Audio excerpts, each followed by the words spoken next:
وَلَقَدْ يَسَّرْنَا الْقُرْآنَ لِلذِّكْرِ فَهَلْ مِن مُّدَّكِرٍ الحمد للہ رب العالمین والصلاة والسلام علی سید الانبیاء والمرسلین اما بعد فاعوذ باللہ من الشیطان الرجیم بسم اللہ الرحمن الرحیم۔ قابل احترام سورہ رعد ہم نے شروع کی تھی، 43 آیات مبارکہ ہیں اس کی، اور آج 25ویں آیت مبارکہ سے ہماری تلاوت کا آغاز ہے۔ جو دوست اس سے پہلے والے درس میں موجود نہیں تھے، میں ان کا سیاق و سباق اگر واضح کروں تو سورت مکی ہے، بلکہ بھٹی صاحب مجھ سے پوچھ رہے تھے کہ قرآن مجید اگر ہم کھول کے دیکھیں تو سورہ رعد مدنی سورت لکھی ہے اور اس کے مضامین مکی ہیں۔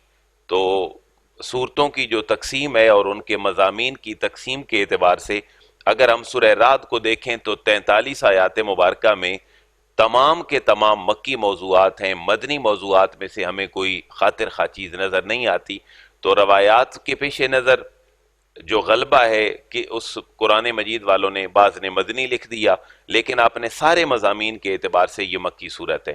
مکی مضامین ہیں توحید باری تعالیٰ، رسالت، آخرت، حضور کو صبر کی تلقین کی گئی، ہجرت کا حکم دیا گیا، سارے احکامات اس میں ہیں۔ اور اگر مدنی صورتوں کے مضامین ہم دیکھیں تو ہم انگلیوں پہ گن سکتے ہیں کہ مدنی صورتوں میں عبادات ہیں، روزہ، حج، زکوٰۃ۔ نماز کا حکم ہمیں مکی صورتوں میں ملتا ہے، اس کی ڈیٹیل ہمیں مدنی صورتوں میں ملتی ہے، کیونکہ نماز فرض ہوئی معراج پہ جو ہجرت سے پہلے ہوا۔ اگر ہم مدنی صورتوں کو اور دیکھیں تو ان میں معاملات ہیں، سیاست ہے، معیشت ہے، معاشرت ہے۔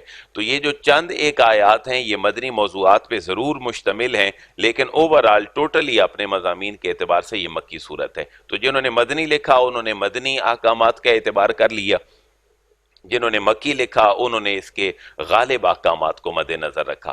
تو یہ صورت بیسیکلی اہل مکہ کی ایک ریکوائرمنٹ تھی کہ جس معاشرے کی بات حضرت محمد صلی اللہ علیہ وآلہ وسلم تم کرتے ہو، وہ ہمیں بتاؤ تو صحیح کہ وہ کیسی ایک ماڈل سوسائٹی ہے جس کی باتیں آپ کرتے ہیں کہ ہم ایمان لے آئیں تو ایسا ہو جائے گا۔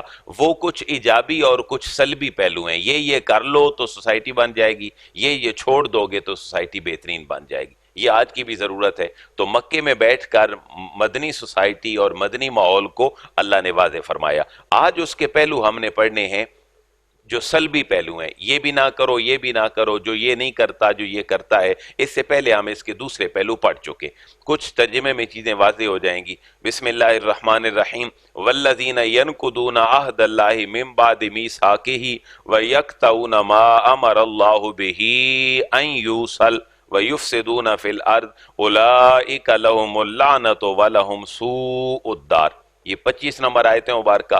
والذین، اور وہ لوگ، ینقضون، جو توڑتے ہیں، عہد اللہ، اللہ تعالیٰ سے کیے گئے وعدے کو، من بعد میثاقہ، اس کے پختہ کرنے کے بعد۔ یہ سوسائٹی میں جب کام شروع ہو جاتا ہے تو پھر جرائم پیشہ سوسائٹی بن جاتی ہے۔ یہ وعدہ 3 قسم کا ہوتا ہے۔ ایک اللہ کے ساتھ وعدہ جو ہم نے پیدا ہونے سے پہلے کیا تھا عالم ارواح میں، کیا میں تمہارا رب نہیں ہوں؟ تو سب کا جواب کیا تھا؟ ہاں اللہ تو ہمارا رب ہے۔ ایک وعدہ ہے میرا اور آپ کا سوسائٹی میں رہتے ہوئے، اور ایک وعدہ ہے میرا اپنی ذات کے ساتھ جو میری کمٹمنٹ ہے۔ تو یہ تینوں قسم کے وعدے ہیں، اگر یہ پورے ہوں تو معاشرہ اپنی صحیح سمت پہ رواں دواں ہوتا ہے، اگر یہ نہ ہوں تو پھر معاشرہ اپنی ڈگر تبدیل کر لیتا ہے۔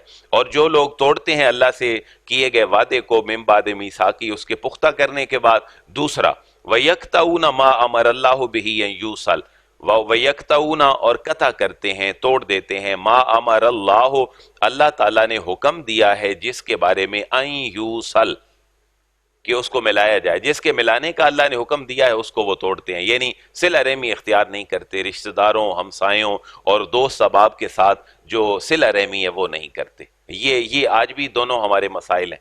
مدنی معاشرہ اور جو اسلامک سوسائٹی ہے اس کے بیسک پرنسپل میں یہ ہے کہ وعدہ نہ توڑا جائے، اور دوسرا یہ ہے کہ رشتہ داروں سے تعلقات نہ توڑے جائیں۔ یہ اس معاشرے کے دونوں ہی مسائل ہیں۔ ایک بات اور ذہن میں رکھیں، اگر یہ دونوں کام ہونے لگ جائیں، وعدے ٹوٹنے لگ جائیں اور صلہ رحمی ختم ہو جائے، تو اس کا رزلٹ اگلی آیت نکلتا ہے وَيُفْسِدُونَ فِي الْأَرْضِ، پھر زمین میں فساد شروع ہو جاتا ہے۔ یہی حال ہے کہ فساد ہے۔ فساد کی بھی مختلف قسمیں ہیں۔ فساد حقوق اللہ کو بھی چھوڑیں تب بھی ہے، حقوق العباد کو چھوڑیں تب بھی ہے. لہذا پہلے دو کام پائے جائیں گے تو تیسری کیفیت بھی ہوگی. یہ تینوں لوگ مستحق ہیں اللہ تبارک و تعالیٰ کی لعنت اور ایک برے ٹھکانے کے. اولئک لہم اللعنت ولہم سوء الدار.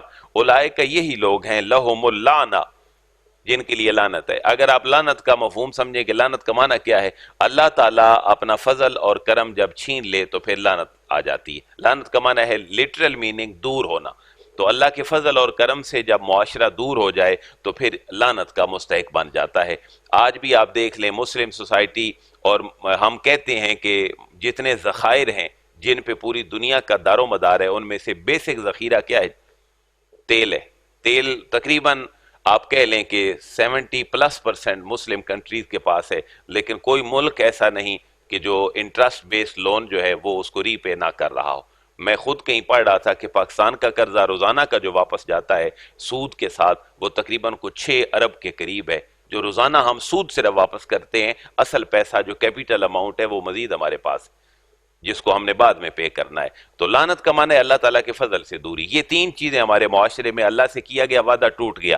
ذرا بالکل کھلے دماغ سے سوچیں, مسلمان ممالک ہیں اور سود کے بغیر ان کی معیشت 1% بھی نہیں چل پا رہی, تو اللہ تعالیٰ کے ساتھ کیا گیا وعدہ تو ہم نے توڑ دیا.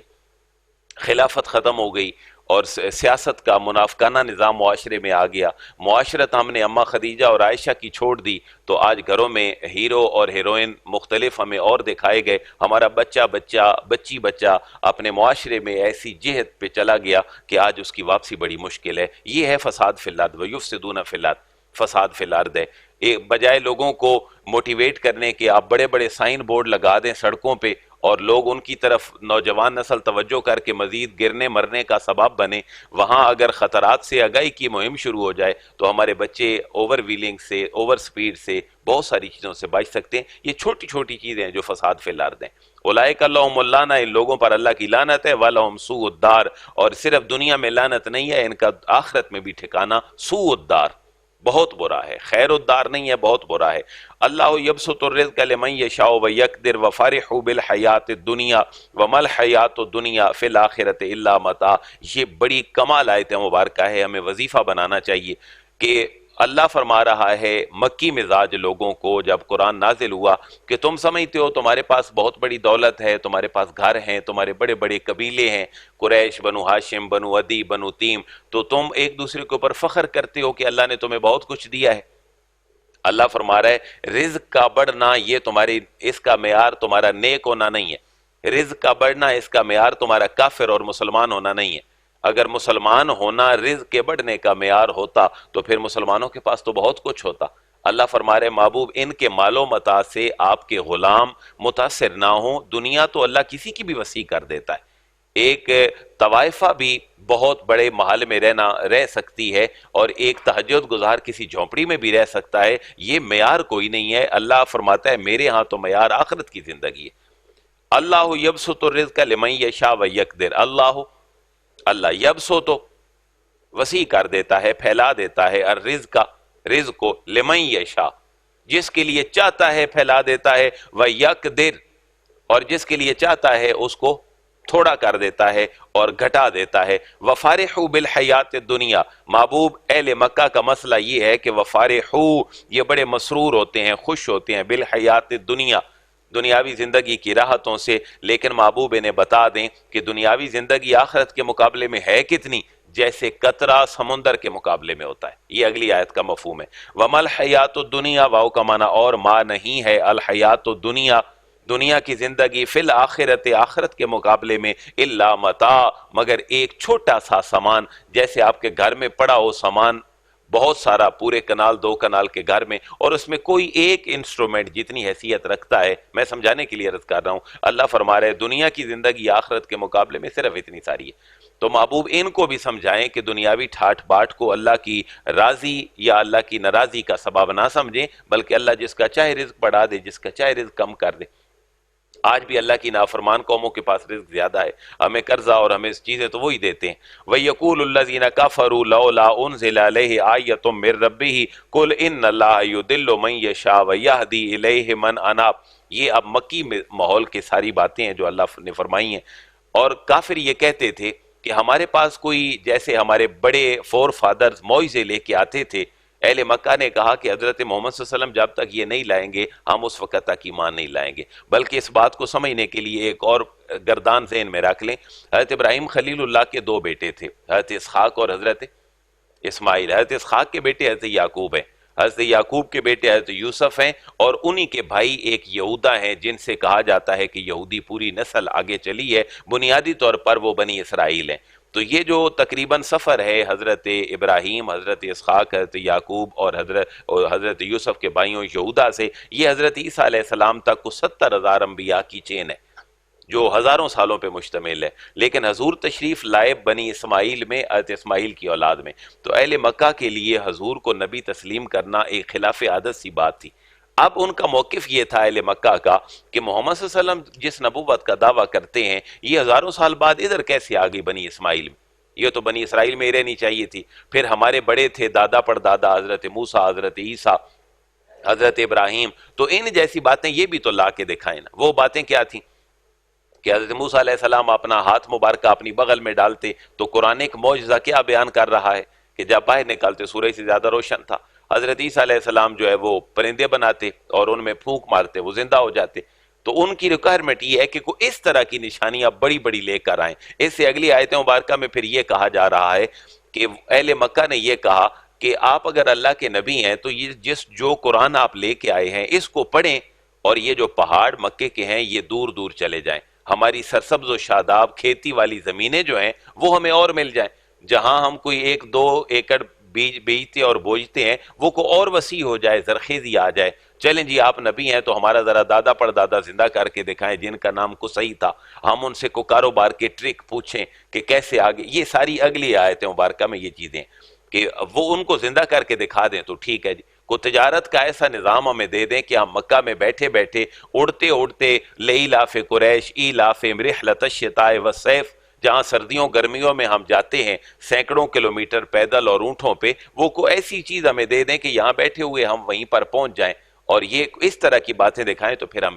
مسلمان ہوتے ہیں، ادروائز ہم مسلمان ہونے کا نہیں سوچ سکتے۔ تو ان کو بتایا جا رہا ہے وَيَقُولُ الَّذِينَ كَفَرُوا، واو کا معنی، اور یقولو کہتے ہیں الذین وہ لوگ جنہوں نے کفروا انکار کیا، کفر کیا، لولا انزل علیہ، لولا کیوں نہ، انزل اتاری گئی، اتاری جاتی ہے یا اتاری گئی، علیہ ان پر، آیتم من ربہ ان کے رب کی طرف سے کوئی ایسی آیت کہ آپ کہتے تو ایک پہاڑ سے فوراً گابن اونٹنی نکل آتی جیسے حضرت صالح علیہ السلام نے نکالی تھی۔ اس طرح کا کام محمد اور ان کے رب نے نہیں کیا تو ہم ایمان کیسے لا سکتے ہیں؟ اللہ فرما رہے محبوب ان کی غلط فہمی دور فرمائیں، قل ان اللہ یضل من یشاء ویہدی الیہ من اناب، کہ تم اگر پہاڑ سے کیا آسمان سے بھی گابن اونٹنی آ جائے تو تم ایمان لانے والے پھر بھی نہیں ہو۔ وہ گابن اونٹنی دیکھ کر بھی مسلمان نہیں ہوئے تھے، وہ تو ید بیضاء دیکھ کے بھی مسلمان نہیں ہوئے تھے، وہ تو چڑیوں میں اور ہاتھ سے بنائی ہوئی چیزوں میں پھونک مار کر ان کو اللہ کے اذن سے جب اڑایا گیا تو وہ تو تب بھی مسلمان نہیں ہوئے تھے، تمہیں بھی اسلام نہیں لاؤ گے۔ کل محبوب فرما دیجئے ان اللہ بے شک اللہ تبارک و تعالی یضل گمراہ کرتا ہے من یشاء جس کو چاہتا ہے، ویہدی اور رہنمائی فرماتا ہے، الیہ اپنی بارگاہ ناز کی طرف، من اناب جو سچے دل سے اس کی طرف رجوع کرے، اللہ تبارک و تعالیٰ تو اس کو ہدایت عطا فرماتا ہے۔ ورنہ ہدایت والے جتنے انسٹرومنٹ ہیں انسانی باڈی میں وہ تو ابو جہل اور جناب ابو بکر کے ایک جیسے ہیں، 2 آنکھیں ہیں، دماغ ایک جیسا ہے، دل ایک دھڑکتا ہے، لیکن کو دل میں تڑپ تو ہو حق کی طرف آنے کی، پھر اللہ راستہ دکھاتا ہے، آپ اپنی کیفیت چینج نہیں کر رہے ہو۔ الذین آمنوا وہ کون ہے جو بارگاہ ناز کی طرف آتے ہیں؟ الذین آمنوا، دیکھیں نا قرآن نے صرف تنقید نہیں کی، روڈ میپ بھی دے دیا۔ صرف تنقید کرتے نہیں بھائی تم نے نہیں ایسا کرنا، نہ تم کر سکتے ہو، تم جاہل ہو، تمہارے بڑے بھی جاہل تھے، نہیں، تمہاری جہالت ختم ہو رہی ہے۔ روڈ میپ یہ ہے الذین آمنوا، اگر تم آنا چاہو تو پھر پہلا سٹیپ ہے آمنو، ایمان لانا پڑے گا۔ الذین آمنوا صدق دل والے وہ ہوتے ہیں جو ایمان لائے، وتطمئن قلوبہم بذکر اللہ، وتطمئن اور مطمئن ہو گئے، قلوبہم ان کے دل، بذکر اللہ اللہ کے ذکر سے۔ وہ مکے کی سرزمینوں اور پہاڑوں کے ادھر ادھر ہونے اور قبروں سے نکل کر مردوں کے کلام کرنے سے مطمئن نہیں ہوئے، بلکہ وہ اللہ کے ذکر سے مطمئن ہوئے۔ الا بذکر اللہ تطمئن القلوب، یہ یونیورسل ٹروتھ اللہ نے دے دیا۔ آج دنیا کے 200 ممالک اور 7 براعظم کی 7 ارب کے 7.5 ارب کے قریب آبادی اس چیز کی متلاشی ہے جو اس کو نہیں مل رہی، اور قرآن اس کو آدھی لائن میں بتا رہا ہے۔ ایک انسان کے سورج پہ پہنچنے کے پیچھے لاجک یہی ہے کہ انسان مطمئن ہو جائے۔ ڈاکٹر ہر شعبے کے الگ آ گئے، آئی اسپیشلائزیشن کے دور میں آپ کا آرتھوپیڈک الگ ہے، نیورو سرجن الگ ہے، ہر شعبے میں انجینئرنگ اپنے کمال کو ہے، لیکن یہاں سکون نہیں مل رہا۔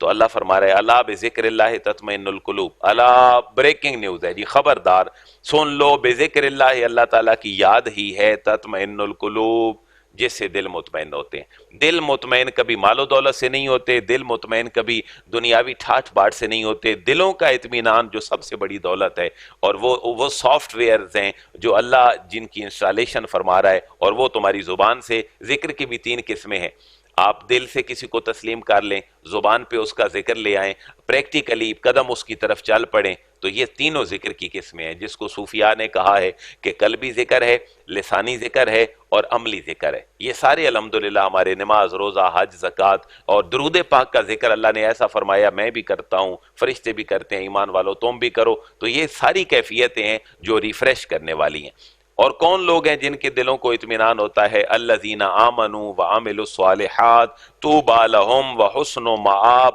الذین، وہ لوگ، آمنوا، جو ایمان لائے، وعملوا الصالحات، اور نیک عمل بھی کیے، طوبی لہم، خوشخبری ہے ان کے لیے۔ بعض مفسرین نے یہ لکھا ہے کہ طوبہ جو ہے، حضرت ابن عباس رضی اللہ تعالیٰ نے فرمایا کہ خوشی اور دل کی آنکھوں کی ٹھنڈک ہے، لیکن ایک روایت یہ بھی ہے کہ جنت میں ایک درخت کا نام ہے جس کا نام طوبہ ہے، اور کہا گیا کہ طوبہ کا جو سایہ ہے وہ اتنا لمبا ہے کہ اگر ایک گھوڑ سوار وہاں پر بیٹھ کر 500 سال تک بھی وہ مسافت طے کرے تو وہ طوبہ جو جنت کا ایک درخت ہے اس کے سائے کی اور اس کی جڑوں تک وہ نہیں پہنچ سکتا۔ تو طوبی لہم، ان کے لیے مجد جاں فضا ہے، ان کے لیے جنت کی آرائشیں ہیں، وحسن مآب، اور ان کے لیے بہترین ٹھکانہ ہے۔ کذالک ارسلناک فی امۃ قد خلت من قبلھا امم لتتلو علیہم الذی اوحینا الیک وہم یکفرون بالرحمن قل ھو ربی لا الہ الا ھو علیہ توکلت والیہ متاب۔ اور پھر حضور کی رسالت کا جو انکار تھا اہل مکہ کا، حضور کو تسلی دی جا رہی ہے۔ میں نے عرض کیا مکی صورتوں کے موضوعات کیا ہیں؟ توحید، رسالت، آخرت، اور حضور کو تسلی اور تشفی۔ محبوب آپ سے پہلے بھی امتیں آئی ہیں اور آپ سے پہلے بھی نبی آئے ہیں، آپ اپنا فرض پورا کر دیں، باقی کام اللہ پہ چھوڑ دیں۔ کذالک، اسی طرح، ارسلناکا، یہ 3 الفاظ ہیں، ارسلنا اور کا۔ ارسلنا، ہم نے بھیجا، کا، آپ کو، فی امتن، ایک امت میں، ایک گروہ میں، ایک قوم میں محبوب ہم نے آپ کو رسول بنا کر بھیجا۔ قد خلت من قبلھا امم، قد خلت، تحقیق گزر چکی، من قبلھا، اس امت سے پہلے، امم، امت کی جمع امم، کئی امتیں گزر چکی۔ محبوب آپ پریشان نہ ہو، آپ کا کام صرف یہ ہے لتتلو علیہم، تتلو، تلاوت کر دیں، لتتلو علیہم، آپ احکام الہی ان کو پڑھ کے سنا دیں، ان کے اوپر عمل کروانا آپ کی ذمہ داری نہیں ہے، آپ انہیں توحید و رسالت کا پیغام پہنچا دیں، مرنے کے بعد دوبارہ اٹھنے کا پیغام پہنچا دیں، بس لتتلو علیہم، تاکہ آپ پڑھ کر سنائیں انہیں وہ کلام، کون سا؟ الذی اوحینا الیک، الذی، جو، اوحینا، ہم نے وحی کیا ہے، الیکا، آپ کی طرف، وہم یکفرون بالرحمن، اور حالت تو یہی ہے محبوب، کوئی شک والی بات نہیں ہے کہ یہ رحمان کا انکار کرتے ہیں۔ واؤ کا معنی اور، ہم کا معنی، یہ کفار یکفرون انکار کرتے ہیں، بالرحمن، رحمان کا یہ انکار کرتے ہیں۔ قل ھو ربی لا الہ الا ھو علیہ توکلت والیہ متاب، اور کل محبوب نے فرما دیں، ہوا ربی، میرا تو وہی پروردگار ہے، لا الہ الا ہو، نہیں کوئی معبود سوائے اس کے، علیہ توکل، تو میں اسی پر توکل کیا ہے، بھروسہ کیا ہے، و الیہ متاب، اور میں نے اسی کی طرف ہی رجوع کیا ہے۔ اسی سے نکلا ہے متاب، اسی سے نکلا ہے تابا، اسی سے نکلا ہے یتوبو، اور اسی سے نکلا ہے تواب الرحیم۔ ایک ہی لفظ کی موڈیفیکیشن ہے جو معنی تبدیل کر رہی ہے۔ یہ میں نے اگلی آیت کا شان نزول آپ کو پڑھ کر سنا دیا، ان کا موقف کیا تھا۔ وَلَوْ أَنَّ قُرْآنًا سُيِّرَتْ بِهِ الْجِبَالُ أَوْ قُطِّعَتْ بِهِ الْأَرْضُ أَوْ كُلِّمَ بِهِ الْمَوْتَى بَل لِلَّهِ الْأَمْرُ جَمِيعًا، کہ ان کا موقف تھا جی پہاڑ چلنے لگ جائیں، تھوڑا سا سرک کے پیچھے چلے جائیں، ہمارے رہن سہن کی آبادی ذرا کھلی ہو جائے، اور یا پھر جو زمین ہے وہ پھٹ پڑے اور خزانے اندر سے اگلنا شروع ہو جائے، یا پھر ہمارے بڑے دادا پردادا جو مر گئے تھے جن کی ہم نے بہادری کے چرچے بڑے سنے ہیں، وہ ذرا زندہ ہو کے ہم سے بات کرنے لگ جائیں تو شاید ہم ایمان کا سوچ سکتے ہیں۔ اللہ فرما رہے نہیں محبوب، ہو سکتا ہے، یہ سارا کچھ پاسبل ہے، جس رب نے پہلے کر دیا ہے وہ اب بھی کر سکتا ہے، لیکن یہ ایمان لانے والے نہیں ہیں۔ اب ترجمہ اس کا آپ کریں گے، واؤ کا معنی اور لو، اگر انا، بے شک، قرآناً، یہ قرآن جو کتاب ہدایت ہے، کو سبزیوں اور منڈیوں کے ریٹ بتانے والی بک نہیں ہے۔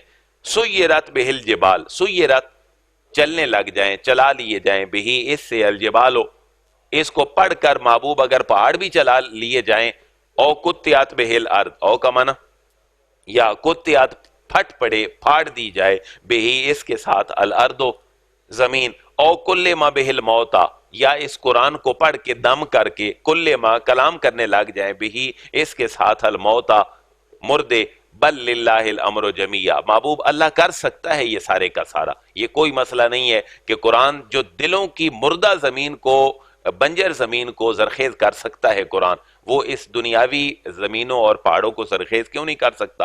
بل محبوب ان کو بتا دیں یہ اللہ کی قدرت سے دور نہیں ہے، بل للہ الامر جمیعا، یہ سارے کے سارے کام اللہ کے اختیار میں ہیں۔ اس قرآن سے پہاڑ چل سکتے ہیں، اس قرآن سے زمین پھٹ سکتی ہے، اور اس قرآن سے مردے بھی گفتگو کر سکتے ہیں، لیکن محبوب یہ ایمان تو پھر بھی نہیں لائیں گے۔ یہ پہلے کون سا میرے بھائی، آپ کے بھائی صالح پہ ایمان لائے تھے، یہ اس سے پہلے کون سا نوح پہ ایمان لائے تھے۔ افلم یئس الذین آمنوا ان لو یشاء اللہ لہدی الناس جمیعا، آ کا معنی کیا، فا کا معنی پس، لم یئس الذین آمنوا کہ وہ نہیں جانتے کہ ایمان والے، اللہ یشاء اللہ کہ اگر اللہ تبارک و تعالی چاہتا، لہدی الناس جمیعا تو سارے لوگوں کو اللہ کیا دے دیتا، ہدایت دے دیتا۔ ولا یزال الذین کفروا تصیبہم بما صنعوا قارعۃ او تحل قریبا من دارہم حتی یاتی وعد اللہ ان اللہ لا یخلف المیعاد۔ یہ ولا یزالوں میں آپ کا ایک میتھمیٹیکل پرنسپل ہے جس کا اجرا ہوتا ہے کہ منفی منفی جمع ہوتا ہے، جمع منفی منفی، تو یہاں پر لا کا معنی بھی نہیں ہے اور زالہ یزالو کا معنی بھی زائل ہونا ہے، تو اس کا معنی ہے کنٹینیوٹی اور استمرار کے معنوں میں استعمال ہوتا ہے۔ ولا یزالو، اور اسی حالت میں رہیں گے، کون؟ الذین کفروا، جنہوں نے کفر کیا، یعنی محبوب یہ ذہنی طور پر، فکری طور پر ہمیشہ متذبذب رہیں گے، کیونکہ یہ ہدایت والا دل لے کے آپ کی بارگاہ میں نہیں آتے، یہ دنیاوی خواہشات ہنسی مذاق کے لیے آتے ہیں، انڈر ایسٹیمیٹ کرتے ہیں۔ ولا یزال الذین کفروا، اور اسی حالت میں رہیں گے وہ لوگ جنہوں نے کفر کیا، تصیبہم، اور ان کو پہنچتی رہے گی، بما صنعوا، بسبب ان کے کرتوتوں کے اور ان کے کاموں کے، قارعہ، کوئی نہ کوئی صدمہ، کوئی نہ کوئی صدمہ محبوب، کوئی نہ کوئی کڑک، جیسے کہتے ہیں نا ہمارے اوپر تو تکلیفوں کے پہاڑ گر پڑے، یہ کیفیت ہے۔ القاریہ تو مل قاریہ وما ادراک مل قاریہ، وہ قیامت کی جو نشانی ہے محبوب، ان کو پہنچتی رہے گی کافروں کو ان کے کرتوتوں کی وجہ سے، قارعہ، کوئی نہ کوئی کڑک، کوئی نہ کوئی صدمہ، کوئی نہ کوئی بڑی مصیبت محبوب ان کو ضرور پہنچتی رہے گی۔ اور تحل قریبا من دارہم، یا اگر ان کے اوپر نہیں پہنچے گی تو ان کے گھروں کے ارد گرد اللہ فرماتا ہے میں ضرور پہنچاتا رہوں گا۔ اور تحل، یا اترتی رہے گی، قریبا من دارہم، ان کے گھروں کے قریب قریب میں، گرد و نواح میں، حتی یاتی وعد اللہ، حتی یہاں تک کہ یاتی آ جائے، وعد اللہ، اللہ تعالیٰ کا وعدہ، یہاں تک کہ اللہ تعالیٰ کا وعدہ آ جائے۔ وہ وعدہ کیا ہے؟ مرنے کے بعد دوبارہ جی اٹھنا، یہ مکی صورتوں کا موضوع ہے۔ ان اللہ لا یخلف المیعاد، بے شک اللہ تبارک و تعالیٰ نہیں خلاف کرتا المیعاد، اپنے وعدے کے۔ اور محبوب صبر کریں، تسلی رکھیں، حوصلہ رکھیں، یہ مکی صورتوں کا موضوع ہے، یہ ڈیڈ لائن میں اس کو بھی ذرا دیکھ لیں۔